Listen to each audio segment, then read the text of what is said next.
Welcome to the High Agency Podcast with your host, Noah Ravoy. Welcome. Today we're going to be talking about men and neuroticism and what it's like living as a highly neurotic man and how we can cope with that and deal with it. And I'm joined today by my good friend, Coach Bahman, who is a high performance coach. Could you tell us a little bit about what that means to be a high performance coach? Absolutely. Thanks so much for having me, bro. I'm always super excited when I get to talk to you. Straight up guy, no filler, no nonsense, highly controversial. And I really appreciate that aspect, but I also appreciate the knowledge that is actually behind your controversy. So I'm very happy to be here. Definitely. Me, myself, I've been working in the CDU working and counseling for about 6-7 years of my life, and I transitioned into quite seamlessly into high performance when I noticed that that's really a lot of what is missing in counseling and in therapy, because we just expect so little of people when they come to therapy, when they come to counseling. It is never based on achieving your full potential. It is just based on getting by. Getting you back to functioning normally, right? And what is functioning normally in this world? It is pretty depressing. It is pretty living without purpose. It is very empty. It's very hollow. It's just following orders and following protocol and living by the standards that society has created for us. And I know, insurance companies pay therapists to get these people back to their job most of the times. But I think that there's a place for high performance in therapy as well, because we shouldn't only look for getting you back to normal, but we should look to getting you back to your full potential. And that's where I developed my own lane there, and especially for highly intelligent, highly sensitive people. And that's what I've been focusing on the last 4 years now. And I've been very, very happy and very blessed to be able to do that as a job the last 6-7 months now, as my company grew up and blew up out of all places on the earth, from golf players to crypto professionals to poker players to businessmen. Everyone, they seem to struggle with exactly what you're talking about, managing their emotions, and especially when they're highly intelligent and never have actually dealt with real failure and always avoided adversity by choosing the easy path and being able to succeed with minimum effort. Now life hits them pretty hard. And most high intelligence and high sensitivity coaching and therapy is focused on kids, teens, adolescents. And I found definitely there's a big question, big demand for help for adults, 30 plus as well. Yeah, absolutely. I've noticed with my own clients that an excessive neuroticism, it's an excessive neuroticism. We all are a little bit neurotic. Yeah. I measured really low on the scale. I was a 3 out of 100, but I still have that little bit.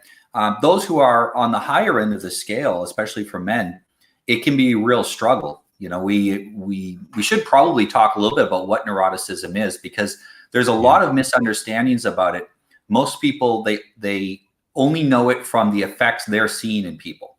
Could you give me basics of what neuroticism is? Yeah. In essence, what I've seen, we all know it's, having trouble with managing your emotions and managing your mental states, and not being able to have a decent, healthy default state, but getting into cycles, roller coasters of emotions.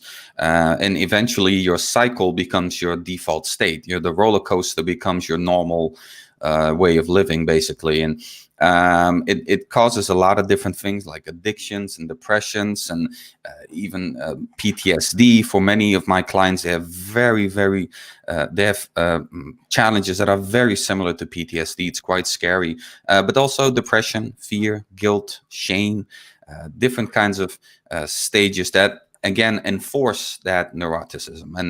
And definitely a part of highly sensitive people, when things hit you twice or 3 or 10 times as hard as it would regular people, it's very hard to find understanding. And that again enforces that feeling of loneliness and sadness and depression. And starts at a very young age. For my clients, it's absolutely finding in, how do I manage this within a high stress environment, such as poker or golf or business, where, you have these high highs and these very low lows. especially during a pandemic where a lot of my clients, their money disappeared or their money quadrupled. How do you deal with that? How do you manage that in a healthy way? And that's definitely some things that we work with. Yeah, I think a lot of people, when they hear highly sensitive and then highly sensitive man, they assume that is a negative. The reality is it's more like, think of it like this. Some people are a Toyota Tercel and some people are a Ferrari. And if you're a Ferrari, you're a highly sensitive machine. You can't drive a Ferrari like you drive a Toyota Tercel. You have to be very precise in your movements, very precise in how you control that car. Yeah. And you have to maintain it a lot better. I had a Toyota. I lent my mom for a year. She drove it for a year with no oil in the engine. And it was perfectly fine once I came and she's like, oh, it's making some smoke. And there was zero oil in there. I added the oil back in. Now the engine works perfectly fine again. Yeah. If you did that with a Ferrari, you wouldn't get past the first hour or so or first few minutes of driving. And I think this is something that it's high potential, and in the sensitivity, there's high potential. Absolutely.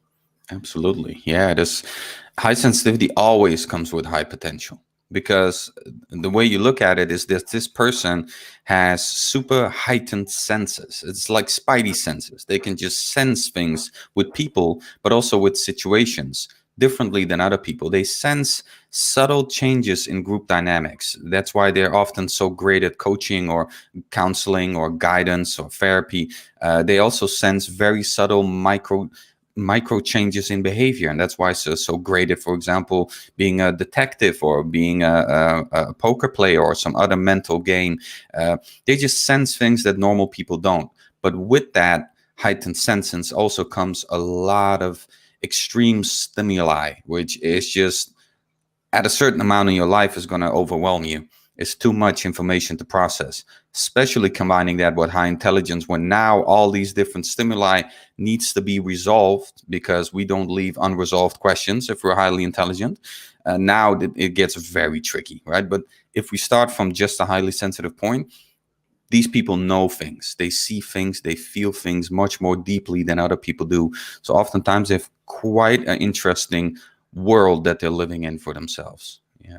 Yeah, absolutely. I've seen with clients their ability to predict what's coming in the future very accurately, but it ends up with the Cassandra experience. So I don't know if you know who Cassandra is. She was the one of the sisters of, she was one of the daughters of the king of Troy during the siege of Troy.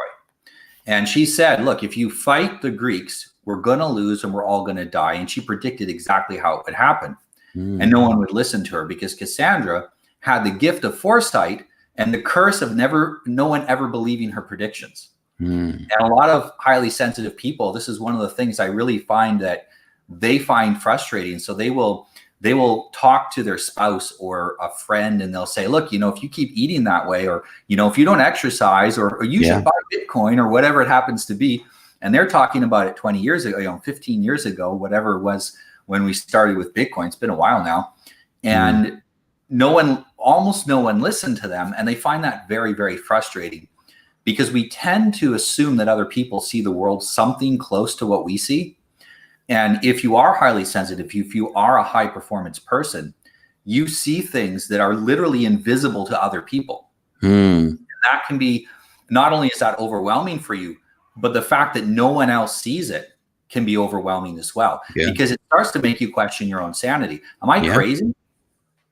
Yeah, definitely. Am I, in what you're saying, am I crazy, or am I just emphasizing certain moments in my life that are not really that life defining as I thought they were? And that's where a lot of different childhood trauma come from as well with highly sensitive people. Their mind and their emotions that come with certain events, they misguide them sometimes. And that's definitely where the superpower comes in, that needs to be controlled, or else it destroys you. We need to really be able to categorize emotions and know which of them are valid and which of them are not, right? Because oftentimes when we get overwhelmed, now everything becomes a threat.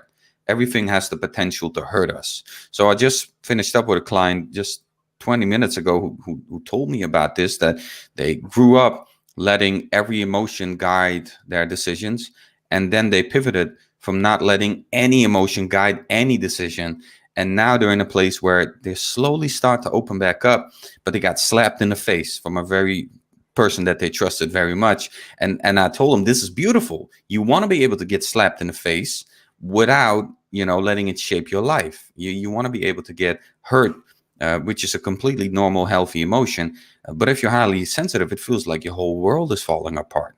Right? When just a small social interaction or just a small kink in your relationship feels like everything you've done up until now is just wasted. It gets very dramatic, and that's, I think, you talk a lot about men, and I think that's a challenge for men, because we get taught to not be so emotional. But if our emotions are our superpower, our strength, and our sense of being able to sense emotions and understand emotions and know them and use them, if we can't tap into our superpower, then is that strength or is that weakness, right? That's Yeah, that's it neuters us, really. yeah. I always say to, when I'm working with men and we're trying to form some sort of an organization, I say to them, don't trust the men that can't get angry and Mm, can't get joyous and can't use words like, oh, I really like that. Oh, that is interesting. Oh, that is exciting. If they yeah, don't use these kind of words and they're always emotionally dead, it's not emotionally neutral. They're emotionally dead. that, yeah. Yeah, you can't trust those men because those men don't trust themselves. That's why they're not willing to show emotions. They don't trust their ability to modulate the emotions. Yeah. So they just bury them down, and they build up pressure. I often liken our psyche to a steam engine, and Mm, that the emotions are that heat that we're putting into the boiler to create mm, work. And it allows us to do work. Now, if you overheat a boiler, it'll explode. We'll have an emotional explosion. You have to have a release valve if you overheat it. But if you underheat it, you can't do any work. You mm. become you become the form of depressed where you simply have no emotion. That is a form of depression. It's not. We Absolutely. often think depression is sadness. Sometimes it's just emotional death. It's We don't nothing. Yeah. feel anything. Yeah. Yeah. That definitely was my depression. And I also see with a lot of my clients that is their depression as well, just feeling nothing, not per se sadness, because I think from sadness, a lot of great things can come from deep, deep, deep grief, deep sadness. You can be motivated to implement amazing changes in your life, or be a better person, or maybe your father or mother dies and it inspires you to do something great for the world, or something great happens to you and it inspires you to do. From these peak emotional states, we oftentimes make decisions, or we plan to make bigger decisions with higher values. But if you feel nothing, that's the tricky part, because nothing really can motivate you to decide anywhere, not left, not right. You become just I mean, I've seen my parents had this. My parents had this huge issue with making decisions. Later on in life, thankfully, I was able to learn that that was a sign of depression, that they couldn't even decide what to eat at night, Mm. that they couldn't even decide what time to go to bed, that they couldn't commit to anything just because of this fear of commitment, this lack of trust in yourself and your own guy and your own how do you call it, your own judgment. That's so little trust in the world, even, honestly, because they got betrayed so many times when they fled the country from Iran to Holland, went to so much trauma that eventually made them a shell, basically.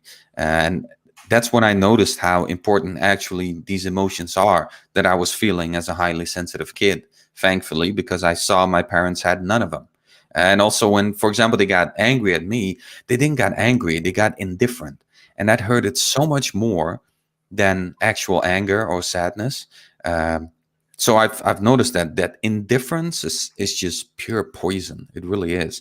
Whether it's to yourself or to other people, it just really Yeah. struck. In the course that goes along with my book, I Mm, talk to people. I ask the 3 questions at a certain point where I'm trying to figure out what their, with using the book, trying to figure out what their view of their own psyche is, who they are, how do you see themselves?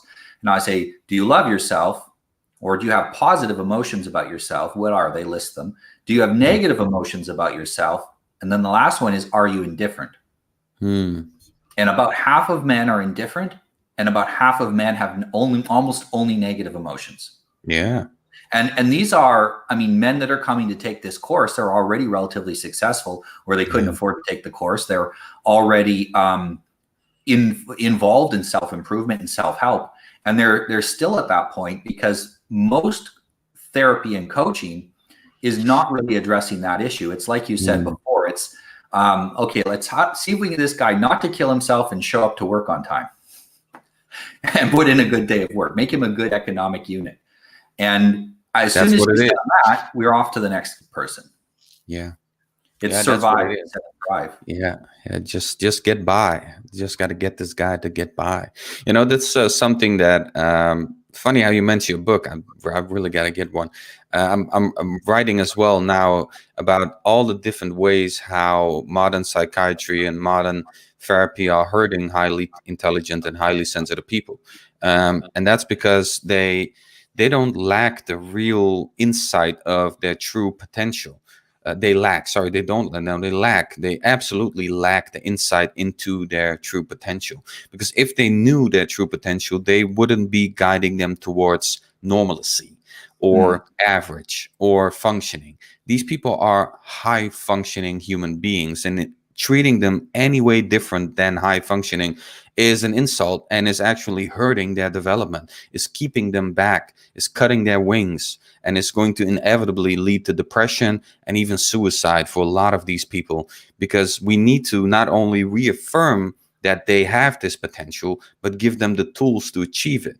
If these people are coming in my office or in a therapist's office, it's a completely different experience. At a therapist, they'll say, I think I'm highly intelligent and I want to win a Nobel Prize. And the therapist probably say, that's kind of delusional. The chances of you winning a Nobel Prize is very small. So, let's stick to just waking up in the morning and making your bed. Let's start with that.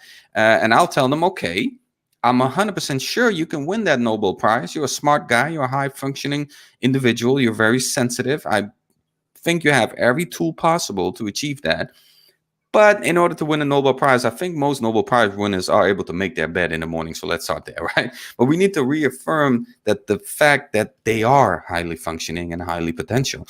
If we don't, then we're just destroying these people one by one. And I've seen them go to the system and end up miserable. I myself went to the system and ended up at 16, homeless, tired of school. I even preferred being homeless over going to school. The only thing that my counselor told me, Bahman, if you go to school, then I will make sure you get a house, a small apartment, and you will get money, $1,000 a month. You can pay your bills and pay your groceries. If not, you're homeless. I chose homelessness over listening to the guy. And now, of course, in hindsight, I wouldn't do that. No way. I got a cat. I got a fiance. I'm crazy. But back in the day, of course, I felt like this is worse. This is way worse than being homeless. This is not even, this is just selling my soul, my values. Who am I if I just choose to do that? Then I'm nothing anymore. Then I just lose complete sight of who I am. And I think a lot of guys that you mentioned, they struggle with that as well, that they have a potential, but in order to achieve that potential, they need to tap in the emotional side. But if nobody ever taught you, and they always taught you to be indifferent and not care about whether it's women, whether it's your passion, whether it's friends, then these guys are really crippled. They are like mentally crippled. Yeah, and we've done it to them, right? The professional. They don't want to get hurt, so they turn everything off. But average people get excited by average goals, like getting up, going to work every day, and they actually get excited about that. Absolutely. You'll see on Twitter people saying, "Oh, well, you have to go to the same job every day." They're excited about that if they're average. They love that job. Yeah, I mean, I have a lot of friends. I like the people at work, and it's comforting. And I actually really only work about half the day, and the other half I talk to people. And, beautiful. And they're happy with that, and if that's making them happy, great. But for high performance people, if that's what you offer them, they'd rather jump off a bridge. Absolutely. They just don't want to be average. They can't be average. They can't. No, they're not wired that way. No, it goes against their nature. It goes against everything. And you know what? This is what I've discussed as well with a client. This is controversial. I know I'm going to get in trouble for this, so I don't speak about it too much. But here and there, I do, because high performance people, high sensitive people, they are the ones who write history. If you look in history, every single one of these people was highly sensitive, highly intelligent, high performer. Every single one of them. All of these guys were emotional. All of these guys had no clue how to manage their emotions. Einstein was a crazy SOB. Tesla was nuts. All these American scientists were nuts. A couple of guys back in all these warriors and conquerors, they were crazy. And these were just people who were super emotional, super attached to their values and to their beliefs. And they had the intelligence and the mental capacity to back it up and actually achieve those values and their beliefs that they had. Now, if we look Well, at countries, even then, the rare ones you saw, they came from a framework yeah, where they were allowed to be emotional like that, but it was channeled in a healthy way. So you see Genghis Khan, for example, came from a culture where it was a highly masculine culture, but it was still an emotional culture. And he was able to channel that and be far more successful than he would have been otherwise. Or you see Marcus Aurelius coming from having a number of mentors which helped him to regulate his emotions. Yeah. He was able to use that incredible superpower, but instead of it being shoot out like a shotgun, he was able to point it like a laser beam and accomplish things. Focus. Aurelius, I would, when I read his stuff, I'm like, this is an incredibly emotional guy, because in order to even recognize every single emotion and mental state that a man can be in, that is remarkable. You really have to recognize it first. And in order to recognize it, you have to have lived it. Right, you have to have lived through all these weaknesses and faults of a human in order to recognize it and actually give some real concrete advice on how to deal with it. So all of these people were just incredibly emotional, and these were the people who wrote history. Regular people, they don't write history. We just got to be honest about that. In countries where the average IQ is lower, these people have major social problems. They never invent something sustainable that helps the world. They don't really add anything to society as a whole. Intelligent people do, right? Right now as well, if we look at Tesla, if we look at Phil Gates and Steve Jobs and Jack Ma, and hope to God he's safe. I don't know, he disappeared. I read something crazy. But all of these people, whether they're good or bad, they're writing history. They're moving the needle. They're doing the thing, that they're setting the framework, and we're just living in it, so to speak, right? And I think if we're aware of that, then we know our responsibility to these people, because I've seen kids and I've seen clients with the potential to destroy the planet if they want to. If we send them the wrong way and we don't nurture and love them, we have a lot of tiny little Adolf Hitlers around, walking around with social media. Imagine Hitler with social media. That's some scary shit. So we got a lot of potential mass murderers and killers and insane people walking around with potential, right? With the intellectual potential in order to actually achieve that. And I mean, I'm sure there's already people like that, high IQ, high potential, highly emotional, who just one little thing is necessary in order for them to say, I'm going to destroy this world. I'm going to hurt some people. And this is something I think that, I've had it explained to me before, that one of the things the elites are concerned about is the tremendous potential of the middle class. And there's 100 sons in the middle, competent sons in the middle class for every one of the elites. Yeah. And many of the elites, just because their father was competent, doesn't mean that they are competent. No way. And so their objective is to hold on by any means necessary to what they have. And it is a threat to them. The middle class is a threat to them, because we have these highly competent people. And when we had a more healthy culture, we were also in various ways focusing their competence. Yep. You had a moral framework when you went to church. You also had a kind of meditation when you went to church as well. Prayer is a kind of meditation. You had also the services were often meditative as well. You had long connection to your people and to your culture, which helped you to not turn your potential against your own people, because you saw yourself as a part of that. It would be self-destructive to do that. And so you had all of these natural social boundaries to help if the energy can't go out to the sides, it goes in like a laser beam to a certain area. And it was able to allow people to be more productive. Young men, of course, all young men think about sex a lot. It's normal. But when you had a culture that was more restrictive about how they could get those outlets forward, they spent less time. They didn't spend any time on porn. They spent less time chasing women. And instead, they did the groundwork necessary to make themselves into a man that would be attractive to women and would be have a good reputation in their community. And so as all of these barriers were undermined and destroyed, it's diffused the power of the middle class so that they're not able to be as strong as they once were.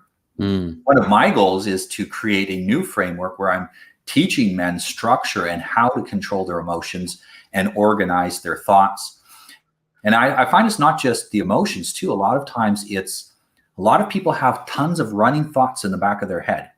Kind of like when you look at an 80-year-old person's computer and they have all these background programs running and the computer is really slow, and then their grandkid sees it and goes, oh, let me Control-Alt-Delete this. And they take all the unnecessary programs out, and now the computer works. Bang, bang. A lot of people, their brain's just like that. Yeah, absolutely. Too many programs running in the background. Need to clear it all. Yeah. We can thoroughly. One of the things people don't realize is how much people who are highly neurotic but have not learned to manage it are suffering. I actually did some research, and some of the things that came up were high neuroticism at age 20. Now, this is high neuroticism without a plan to manage your emotions, without skills. So predicts a history of mental disorders and low self-esteem at age 35. Neurotic men earn less money. Now, we see their higher potential, but they won't accept average. So if they would accept average, they'd at least earn average, but they won't. And so they're not told to go for the high end. So they be unaverage by hitting the low end. Yep. Focusing their energy on something else. Yeah, absolutely. They tend to be less attractive to women, less likely to have children, weaker physically, associated often with substance abuse and poor health and early mortality. And this is really because, like I said, if you're a Ferrari, you can't eat and sleep and exercise like a Toyota Tercel. Yeah. You need things that fit your needs. I have someone that told me if you drive a Ferrari slow, it wears out faster than if you drive it fast. It's meant to go fast. I don't know if that's true or not, but he explained that cars fast have to be driven fast. You have to drive them the way they're intended. Yeah, absolutely. If you're a high performance person, you have to live the way you were intended to live, or you will self-sabotage. And all those things are the results of self-sabotage. Yeah, definitely. I mean, I've been that kid smoking weed, taking bad care of myself. I think I was sick once a month, just sick. I don't even know what it was. Just sick of taking bad care of my health, my mental health, very depressed, playing a lot of video games, watching a lot of porn, not interacting with women, no self-respect, no self-love, no confidence, all of that stuff. Now I know comes from a place, and in the past I used to blame very low values, like it's because I'm broke, right? It's because I'm broke and I need money, and if I get money, all my things will be fixed. Or you know what? I gotta get my business. If I have my business, if I have my own business, all my things will be fixed.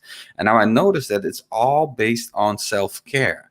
First, you got to take care of yourself, and that's what you said. If you're a Ferrari, right? A guy who is a Ferrari, like I've run this Ferrari to the ground, but I mean, I've worked for 14, 16 hours a day for 4 years straight with no break. Last week was my first break I took in 4 years. Even on holidays, I worked. And that means that this way of utilizing your body and your mind means it needs a lot of maintenance and a lot of upkeep.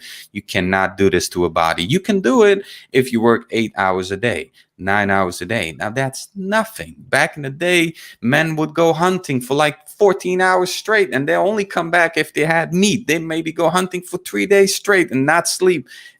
They come back when there's food. That's it. They're not coming back anywhere else. And our body is designed, I think, Our body is designed for that, for purposeful living, not living for a timescape, not living for 8 hours or 6 hours or 5. That's where a lot of our issues come from, because I can only go to bed once I feel my purpose is fulfilled. I don't go to bed unfulfilled. I go to bed when I think the purpose of this day is fulfilled. If that is 2 hours or 16 hours, I don't care, as long as my purpose is fulfilled.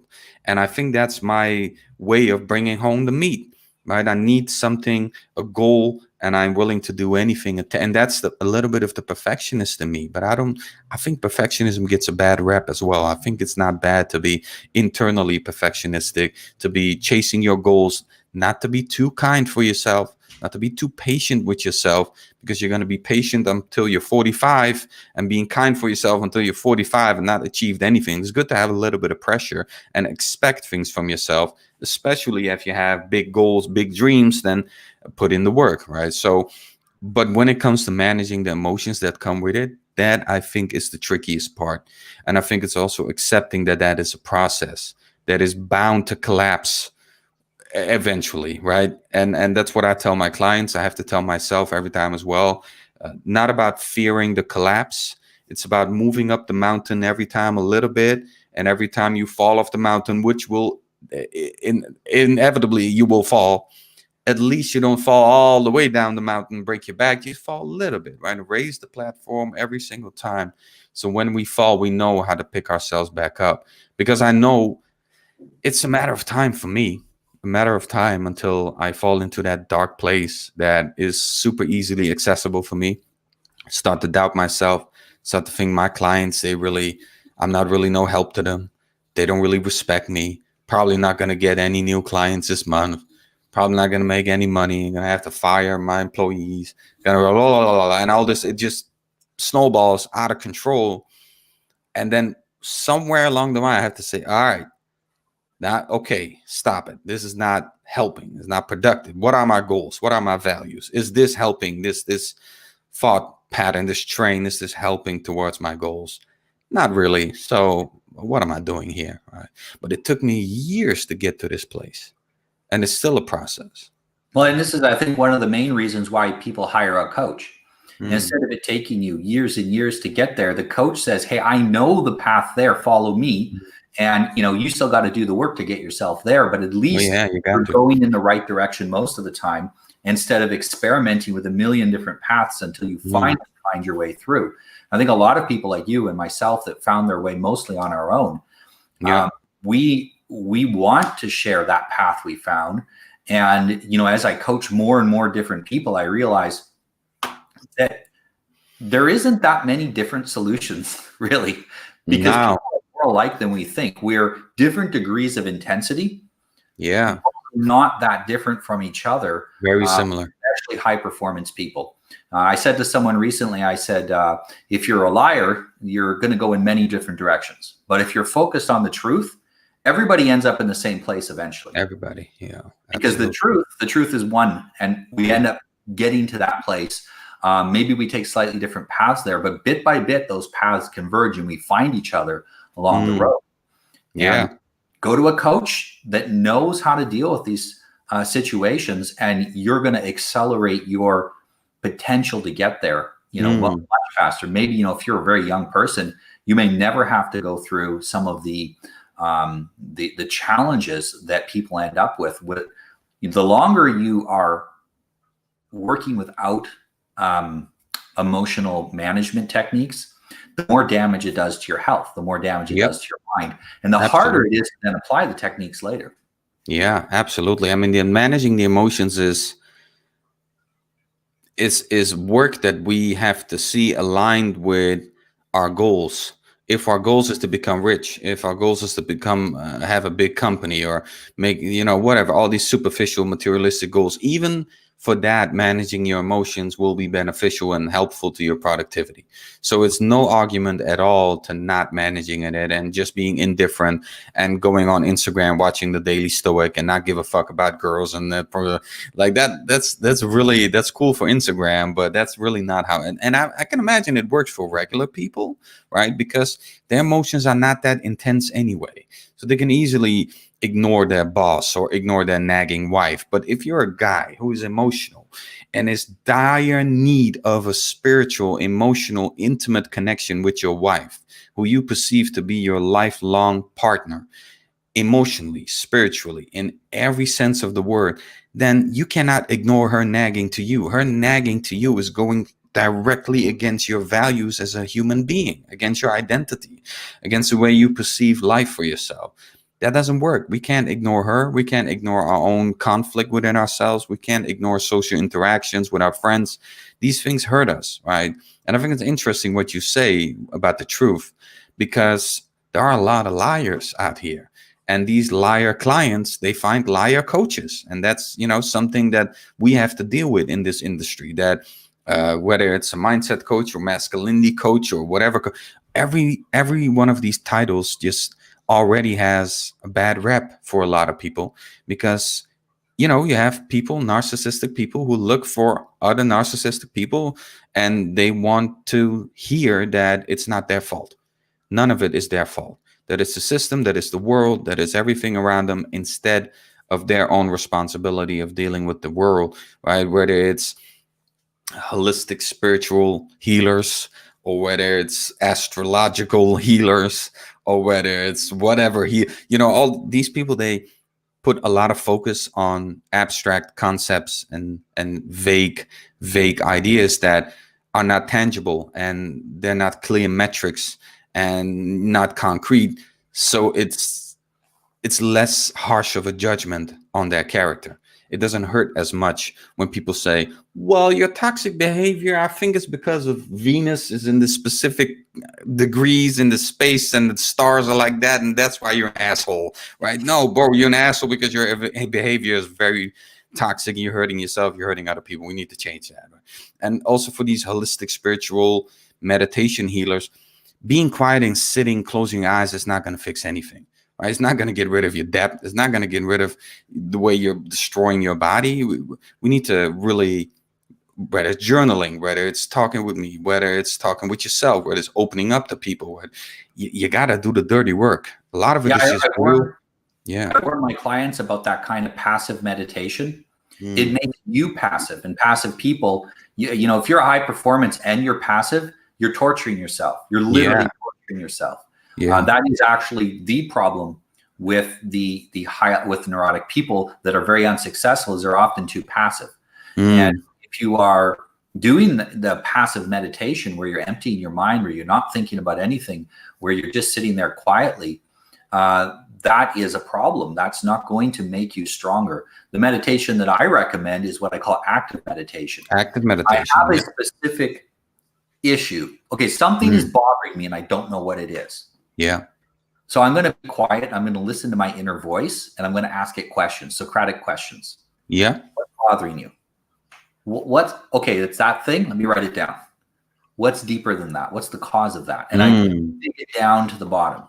Yeah, and look into deep client. But the end objective is to teach them the skill so they can do it with themselves. Exactly. And they can do it so fast, so automatic, that it becomes a part of their day. They just close their eyes for 10 seconds and they've resolved what previously took them several coaching sessions to resolve. Yeah. And that's the end goal, is to help people be independent. I think that's one of the great things about coaching.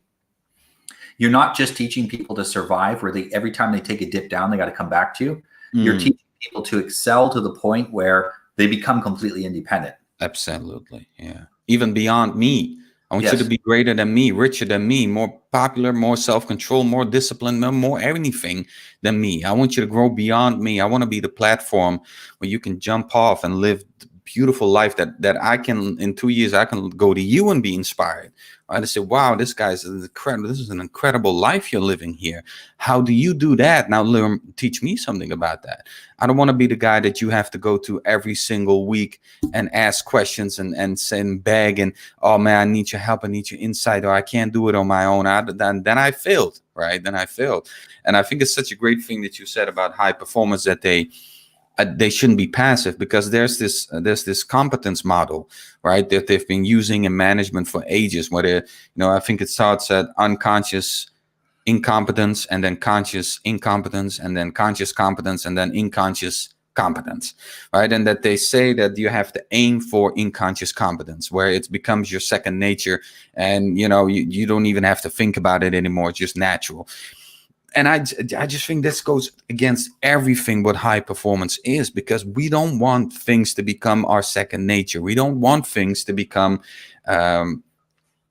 so that we don't question it anymore. We don't want things that become such a deep part of us that we just assume that everything we do is right, and that we become comfortable. We don't want to be comfortable. Comfortable for high performance is uncomfortable. We need to embrace that inquisitive and self-critical and self-questioning attitude that we have. We don't want it to destroy us, but we need to embrace it. We need to stay conscious always of our performance. We don't want to become complacent in any aspect. And I think this is for, again, regular people. Perfect. Don't ask questions. Follow protocol. Managers will make protocol. You just do your thing. Don't overthink. Don't think too much. You do. Right. But high performance, they question everything. And that's why they're great. Right. Yeah. And that's why we internalize processes, but not outcomes. Because as soon as you internalize an outcome, you're at a plateau. That's as high as you're going to go. Yep. And that's what bothers the high performance person, because they hit this plateau. They're happy until tomorrow morning. Yep. It's literally tomorrow morning you wake up, I will create something that is excellent. It's amazing. And I'm like, I go to bed, I'm like, that's so awesome. And I wake up the next morning and I'm thinking about 30 different ways that I can make it better. And at a certain point, I actually have to tell myself, look, I got to drop this product out to the public to get out, because I need to make money.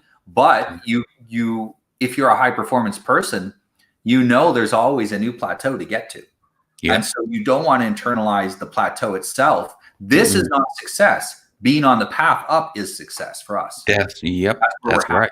That's right. And if you look at all high performance in history, they could have stopped anywhere and still would have been a legend in their own right. They could have stopped at around 10 or 15% of their achievements. Einstein could have just invented one thing. Nikola Tesla could have invented one thing, right? And Bill Gates and Elon Musk and all these guys could have just done one thing. Steve Jobs could have just done the first iPhone, and they'll all be legend. But they never, they even when they present whatever project or idea or concept that they've already, in their mind, they're already finished with that and finished with the next one and the second one and the third one, and they're already on the fourth one. And they just need the world to keep up with them. But oftentimes that's a frustration there. But myself as well, I'm already working on 3 different companies at the same time that this one isn't even built to its full potential yet. And that's, I think, also tricky and definitely a trap that high performers fall into, because at the end of the day, we do need to expect as much as possible from ourselves. We do need to make sure that we never become complacent or indifferent, because that's death. But at the same time, we do have to consciously make a decision to celebrate our efforts and consciously decide that we're doing great and we're going to step away from this, zoom out, look at it, appreciate it, be thankful for it, because it's crazy how fast you get used to not only money, to not only achievements. I mean, I was homeless 10 years ago, and now I have so much. It's just nothing means anything to me if my performance is not on top. If I'm lacking for 3 days, it feels like I'm homeless again. And it's also funny how quickly you get used to high performance, where you get into this flow for a couple months, maybe a year, and then that's all you expect of yourself. A pandemic comes, whether you get divorced or someone dies or something bad happens, you still expect the same performance, which is completely unfair, but we do. That's pretty tricky as well. Yeah, I think something that's interesting, and you've really touched on that in the last little bit, is that if you are a high performance person, if you are highly neurotic, very often you can't expect 100% happiness and bliss all the time. I find people that are like average IQ, average perception of the world, they generally are happy pretty much all the time, unless pretty bad situation. They're Yeah. generally happy all the time. Yeah. And it's the people on the ends of the spectrums that are unhappy. And we're on the performance end of the spectrum. And we really overemphasize happiness in society, but especially for high performance people. And one of the things that really helped me a lot was to internalize the idea that I don't need to be happy all the time. I can be frustrated. It's okay to be frustrated. It's okay to be angry at something, or with yourself, or with other people that you have to manage what you do about that. It's not with neuroticism. It's not that people find neurotic people or even high performance people irritating, because we can be irritating to people. Absolutely. It's that they find the uncontrolled outburst that some neurotic and high performance people do. It's the uncontrolled outburst that is unappetizing, unappealing. Yeah. And it's okay for us. We can have a storm going on inside. But one of the most important things for us to learn how to do is to maintain a frame when we're dealing with other people, because they can't handle what we've got going on. Like their Toyota Tercel can't drive in the same lane as our Ferrari, And I gotta Google this Toyota Tercel. To expect them to work with, I love working with other high performance people, high performance. And often I really appreciate the high performance and also highly disagreeable, because they don't tend to get offended too easily. So we have the high performance, high disagreeable guys, and we get along and we get stuff done, and we can yell at each other a bit, but we don't take it personally. It's criticisms of performance, not personality. And we'll work well together. Then someone comes along, or you end up in a group with normies, and you feel like you're dealing with retarded children. And it's super frustrating. And I have to remind myself, sometimes I'm dealing with other my wife's extremely intelligent, but sometimes when we're doing something that's on the edge of her limits, because we sometimes work together on projects, so things that are on the edge of her limits. And I have to remember to have patience with her, because then her and I go and deal with a bunch of, say, university professors or, CEOs and companies, and they're saying, my goodness, because she's usually the one who presents the work. Wow, she's really competent and really skilled in all this stuff. And I'm like, I got to remember, compared to normal people, she's like way up on the scale. It's just I'm far enough along that the difference can frustrate me. And I think when you have kids, especially, you have to realize that my son is incredibly intelligent. I think he's more intelligent than I am, but he's a kid, so have childish ways. And for maybe even more than regular kids, right? Yeah. Maybe even more than regular kids. The outburst, the emotional, the gets all the way back, like he's 2 years old sometimes, right? The best he's on his best behavior when we're hiking through the mountains for 4 or 5 hours nonstop. He's 7 years old. 4 or 5 hours through the mountains nonstop in the rain. That's when he's at his best, because it's really, really hard, and doesn't have anything, like he doesn't have any excess energy to get into trouble. He's using it all on his task at hand. And he's like that with everything. If the task at hand is sufficiently encompassing to grab his full attention, his behavior is absolutely perfect. Yeah. But if you bore him, he will make you pay for it. Yeah. School bores him. Oh yeah. It doesn't matter what kind of education. Yeah, it really doesn't matter what kind of education you're going to give him, how hard you're going to make it for him. When he has to conform to a group, which is always conform to the weakest link, then it's just a mess, right? Because in schools, I've seen this, and all my clients have seen this, that they always conform to the weakest link, and we go and take the pace of the weakest link. And the guys who are smart and standing above it, they just have to do nothing the entire class. Right, and they get paid for just staring at the window, and the teachers get paid for that nonsense. To just sit and watch your kid stare out the window. We actually got punished for being smart. We actually got punished because we just didn't get any proper education because we were too smart, which is silly. And now all of our passion for education is gone.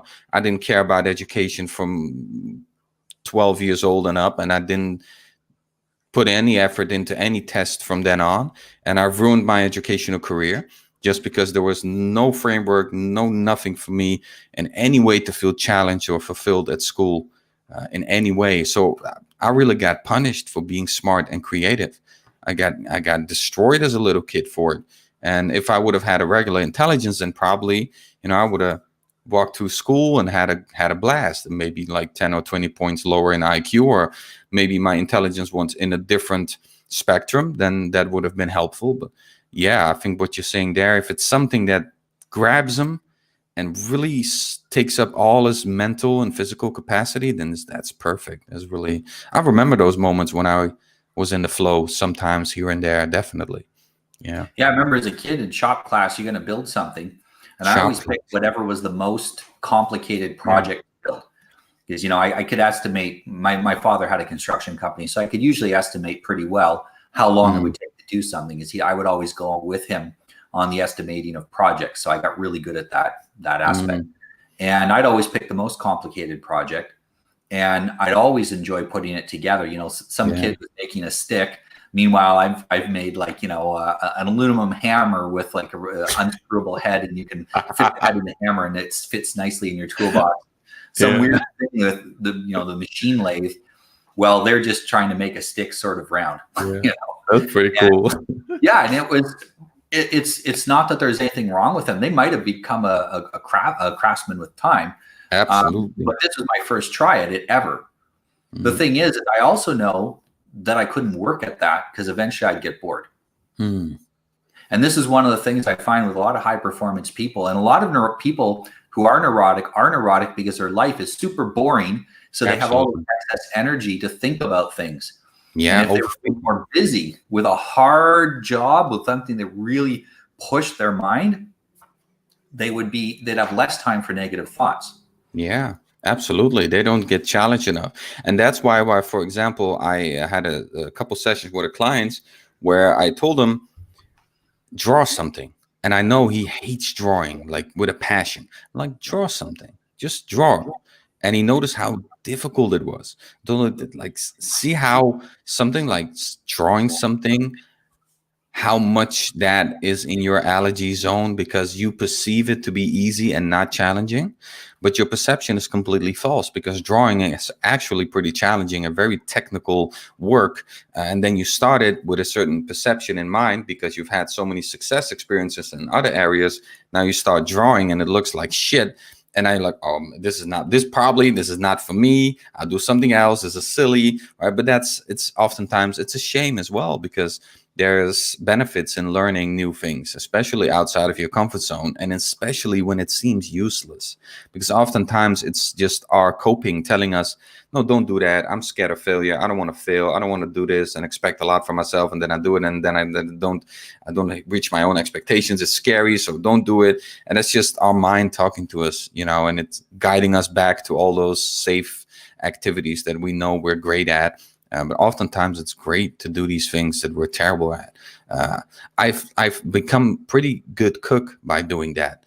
My motor skills are not great. I've always been bad with my hands. I was never good at video games. I was never good at crafts, hands and crafts.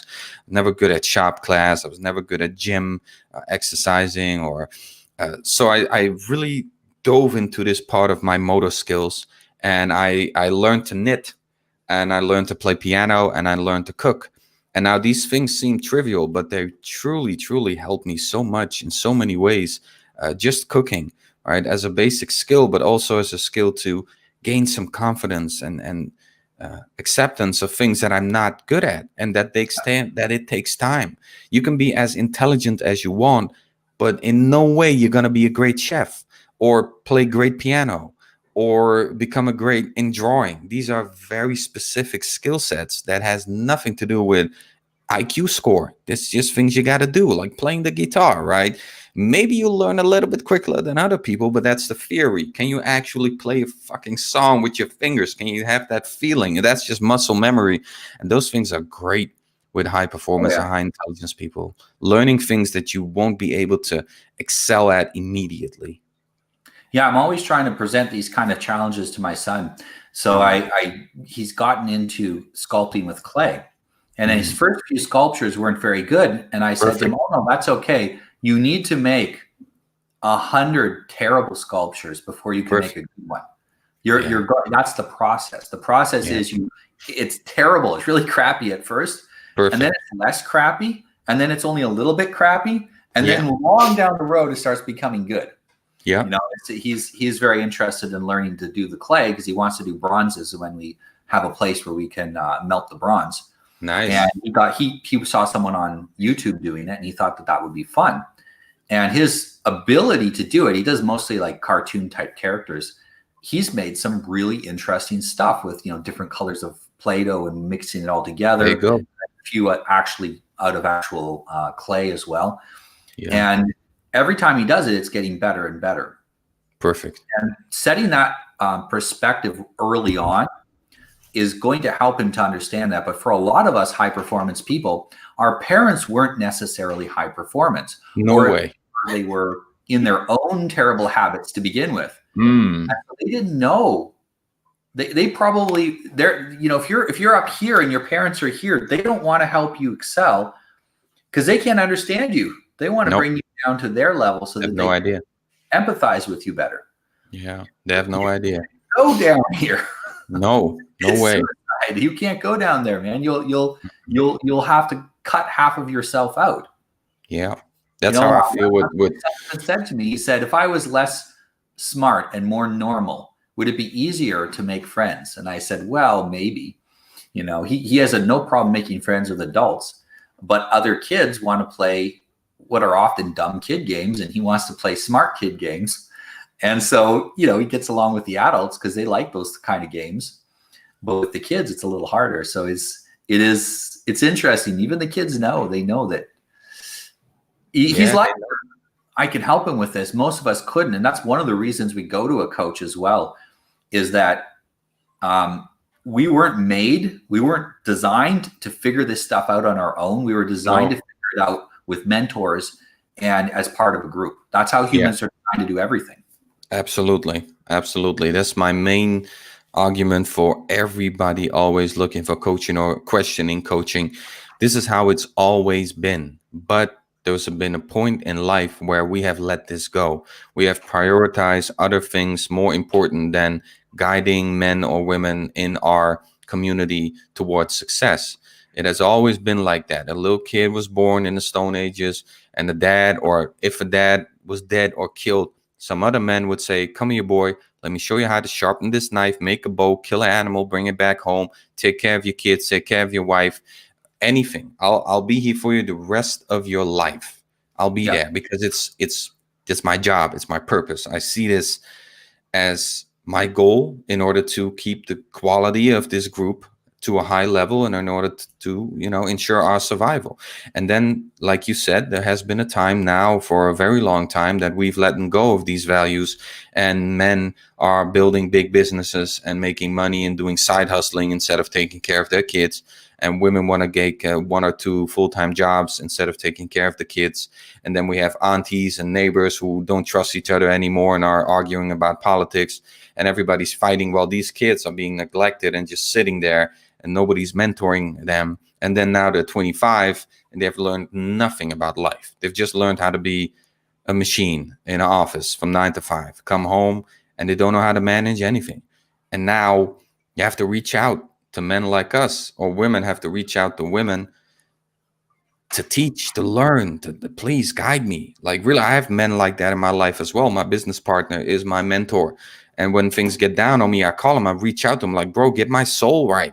Something is not feeling right. I'm struggling. How do you do this? Please. I know you've been through this. He's only 5 years older, but he's been through the process, built a lot of businesses, went broke, lost all his friends, got new friends, you know. So he's went to so many different, and I tell like, tell me, please, how did you do this? I need you as a man in my life right now to teach me how to be a man in this situation, because I don't know.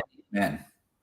Yeah. We're not made to be alone, and we're not made to be, especially men are not made to be in an all-female environment. And a lot of young men, they're in an all-female environment, and their own male peers are as undeveloped and effeminate as they are. There's nothing there to help them, nothing there to give them a hand and pull them up out of that and pull them along.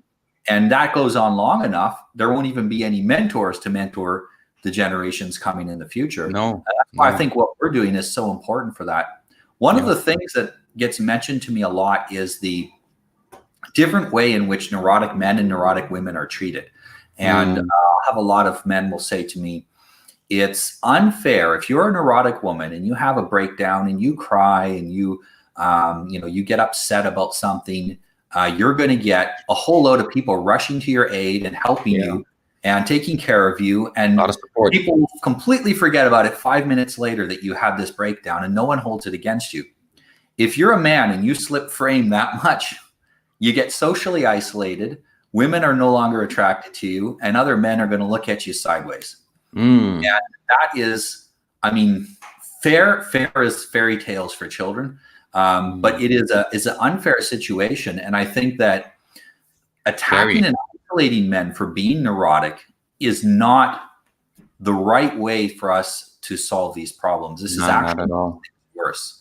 Not and at all. it's one of the two extremes of how male neuroticism is dealt with today.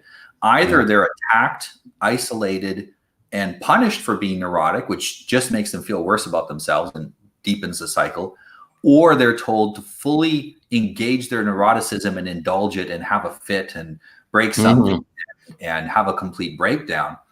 And, and watch out for being triggered, this type of thing. I don't think either of these extremes are healthy. Neither of these are processing the actual root causes and maturing.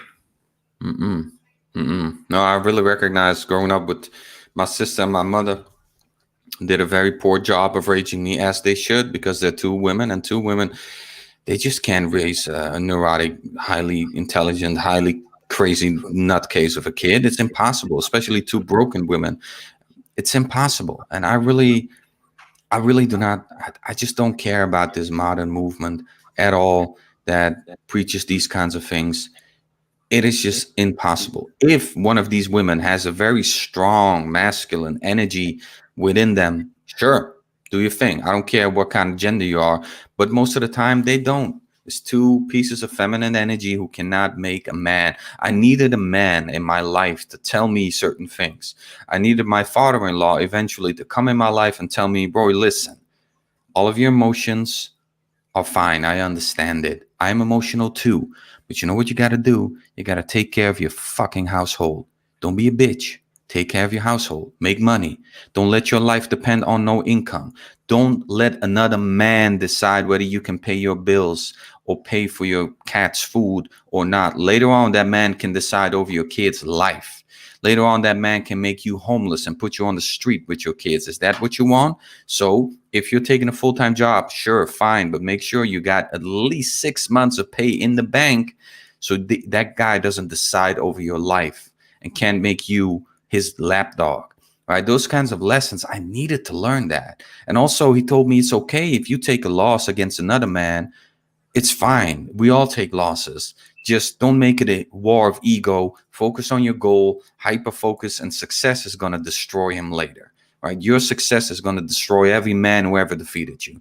Those lessons, you're not going to get those from a girl. You shouldn't get those from a girl because they're not wired like that. They're not competitive animals. They're not vicious monsters. Sometimes you need that male energy in your life to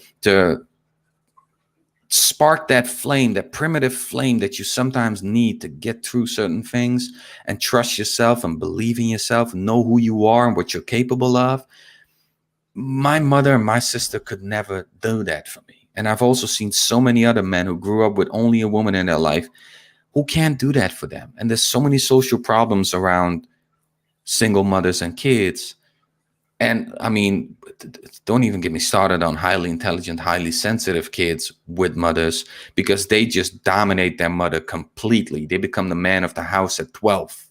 Their mother has nothing. Like emotionally, they're smarter. Intellectually, they're smarter. Mother has no platform for authority at all. Nothing. My son is 7, and my wife already has to come to me because I come to him and I talk to him, and there's authority. He listens.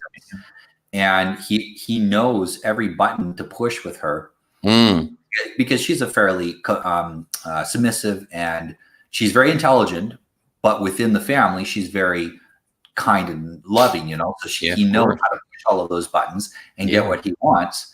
And I have to be careful, with him to remind him, hey, look, you're not your mom's boss.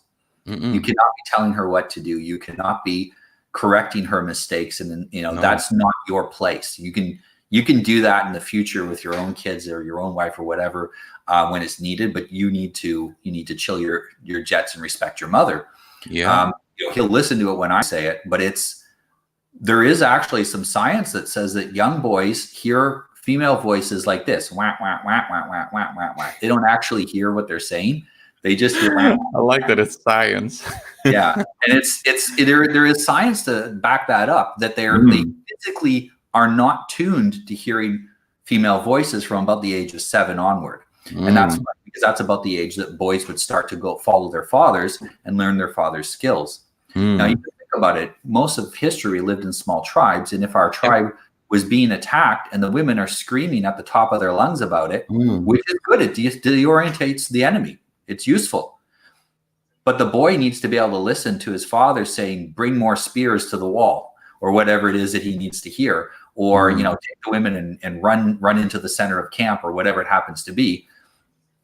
Over the din and the screaming, he needs to be tuned to his father's voice, not to the women. And so men, we go to school, we're 7, 8 years old, and we're swimming in this sea of estrogen at school, Almost all female teachers, they're almost all teaching a very effeminate curriculum. Now it's a lot worse than it used to be. There's no pride.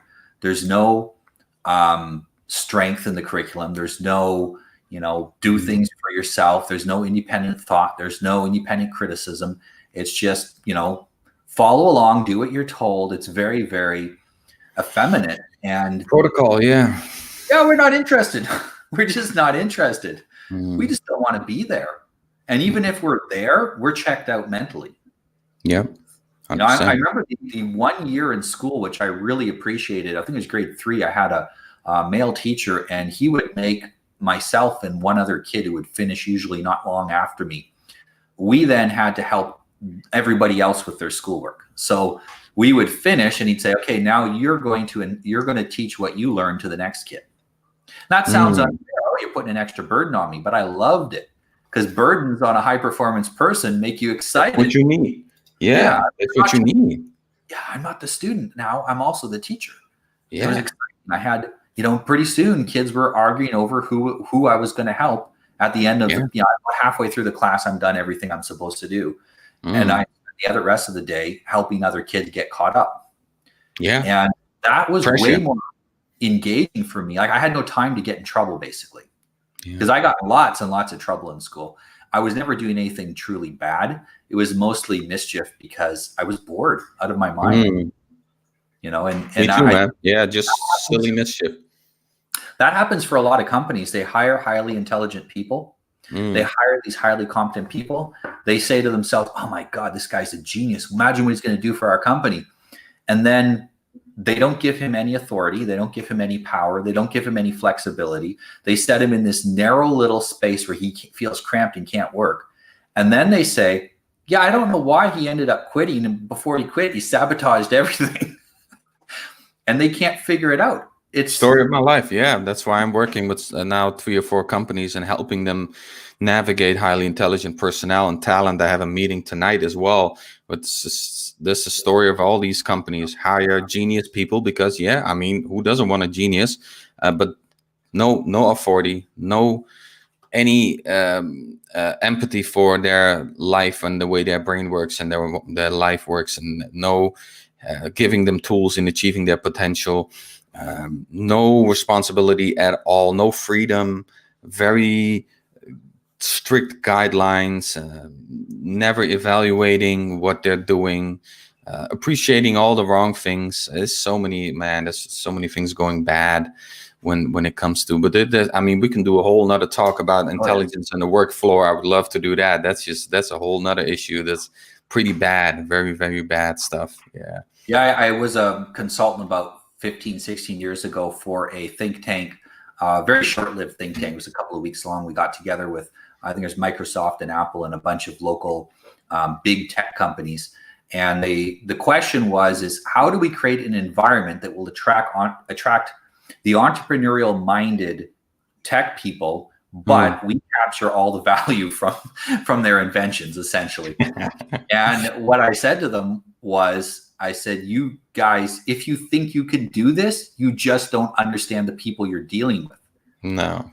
What you have described, what you'd like to do with them, none of them will go along with it. And any of them that will are only pretending to be entrepreneurial. That's in their bio. It's not real. Yeah. Because none of them will accept that. They don't want those limitations on them. It's That's not in their nature. Themselves. Then it's not real. Then it's not in their nature. Then you're being duped. Yeah, definitely. I agree with that. Well, this has been an excellent interview. Thank you very much. Thank you. Now, we've talked a bit about what you do if you are neurotic, but I'm going to, when I finish it, it's almost done. I'm going to include an article along with this podcast, and there'll be a link in the description below. It might take another 24 hours to get the link up. And it's going to talk about some of the details of what people can do, emotional management. And if you are watching this and you say, look, that sounds like me. I'm highly neurotic. I'm very intelligent. I'm not getting what I want out of life. Contact Coach Bahman or me, or both of us. It's no problem to have two coaches. And get I have to. Yeah. Yes, actually, it can be very helpful to have different coaches for different aspects. Yeah. Get some coaching set up, because you don't need to know what to do next. You need to know who can help you figure out what to do next. Yes. And from there, you can make a plan. You know, we work with our clients. We make plans for how they should moderate their emotions, how they should manage things, what they need to do, what they need to change in their environment, who perhaps they need to fix relationships with certain people so that those people aren't pushing their buttons anymore, all of this type of stuff. You're not going to figure that out on your own in a short time scale. A coach is going to accelerate what you're probably capable of eventually. Instead of taking 20 years to get your life in order, take 2 months, take 3 months, take some time to get your life in order. You buy time. Yeah, that's why I say you buy time. Yep. Yeah. The opportunity cost of not having a coach is much higher than the cost of actually having the coach. Very true. Very true. Thank you very much for joining me today. It's been a wonderful conversation. I've really enjoyed it. And I really like you getting excited about stuff and having that good punchy speeches that we've had. Thank you for watching, and I look forward to our next session. Thank you for watching our video, and I hope it inspired you to take action in your life. Please subscribe to our channel and like this video to get more agency building content. The real secret sauce is in our newsletter. Click on the link in the video description below to sign up. I promise I won't flood your inbox, and anything that we do send you will be of high value.